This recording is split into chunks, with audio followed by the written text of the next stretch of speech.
एक दिन प्राचीन युग में सुकरात अपने शिष्य के साथ किसी नदी के किनारे टहल रहे थे। नदी का पानी धीरे धीरे बह रहा था और आसपास हरियाली से वातावरण को ठंडक मिली हुई थी। तभी सुकरात ने अपने शिष्य से पूछा, बताओ, क्या तुम इस नदी को देखकर कुछ सोच सकते हो?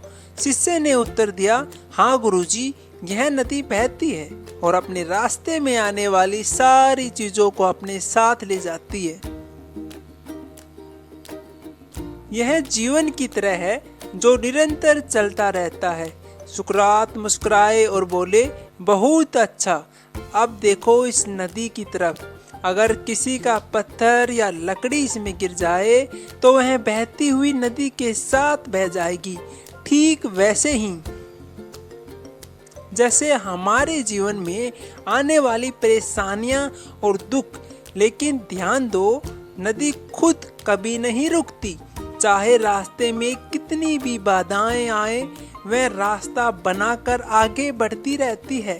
फिर सुकरात ने कहा, हमारा मन भी ऐसी नदी की तरह होना चाहिए जो किसी भी विपत्ति को सहकर धैर्य और समझदारी से जीवन के रास्ते पर चलता रहे।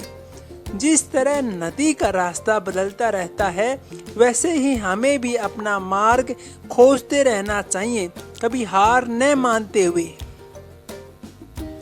शिष्य ने सिरहाने देते हुए कहा, गुरुजी, आपने तो जीवन जीने का बहुत बड़ी सीख दी। हम भी अपने सोच को नदी की तरह धारा प्रवाह बनाकर विचलित न होकर आगे बढ़ेंगे। सुकरात ने मुस्कुराकर कहा, यही ज्ञान है, जीवन की नदी में बहते रहना।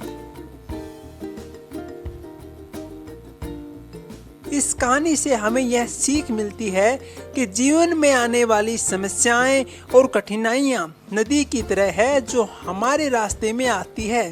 हमें धैर्य और समझदारी से उनका सामना करना चाहिए और निरंतर आगे बढ़ते रहना चाहिए, बिल्कुल नदी की तरह।